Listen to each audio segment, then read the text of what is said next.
রাজধানীর বনশ্রীতে গুলি করে এক জুয়েলারি ব্যবসায়ীর থেকে ১৬০ ভরি স্বর্ণালংকার ও নগদ লক্ষাধিক টাকা ছিনতাই করে নিয়েছে সন্ত্রাসীরা। একই ঘটনা ঘটেছে মোহাম্মদপুরেও। দেশের এই অরাজক পরিস্থিতির জন্য স্বরাষ্ট্র উপদেষ্টার পদত্যাগের দাবিতে বিক্ষোভ মিছিল করেছেন ঢাকা বিশ্ববিদ্যালয়ের সাধারণ শিক্ষার্থীরা। তবে আজ থেকে আইনশৃঙ্খলা পরিস্থিতির উন্নতি হবে বলে আশ্বাস দিয়েছেন স্বরাষ্ট্র উপদেষ্টা জাহাঙ্গীর আলম চৌধুরী। মধ্যরাতে রাজধানীর বারিধারায় ডিওএইচএস এর নিজ বাসায় জরুরি সংবাদ সম্মেলনে তিনি বলেন, আওয়ামী দোসররা টাকা ব্যবহার করে দেশকে অস্থিতিশীল করছে। বিস্তারিত জানাচ্ছেন খায়রুল ইসলাম।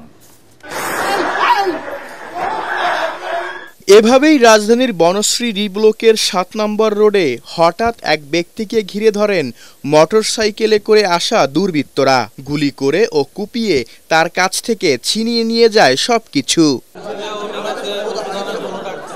আহত ব্যক্তির নাম আনোয়ার হোসেন।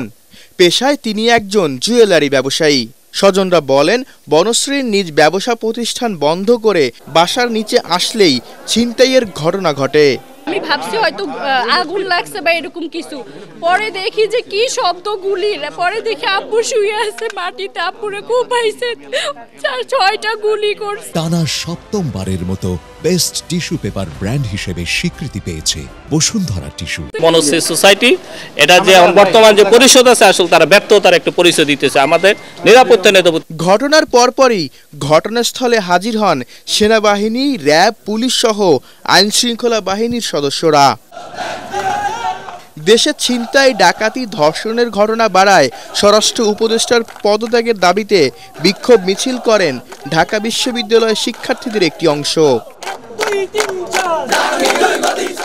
বিক্ষোভ সমাবেশ চলতে থাকা অবস্থাতেই গভীর রাতে চলমান অবস্থা নিয়ে সংবাদ সম্মেলন করেন স্বরাষ্ট্র উপদেষ্টা। আশ্বাস দেন, সোমবার থেকে আইন শৃঙ্খলা পরিস্থিতির উন্নতি দেখবে সাধারণ মানুষ। এই আওয়ামী দোসরদের আমরা কোনো অবস্থায় সাথ দিব না। তাদের কাছে প্রচুর টাকা আছে, এই টাকা তারা বিভিন্ন জনের মধ্যে বিভিন্নভাবে ছড়াচ্ছে এবং দেশে একটা অস্থিতিশীল পরিস্থিতি চেষ্টা করতেছে, কিন্তু তারা কোনো অবস্থায় সাকসেস হবে না।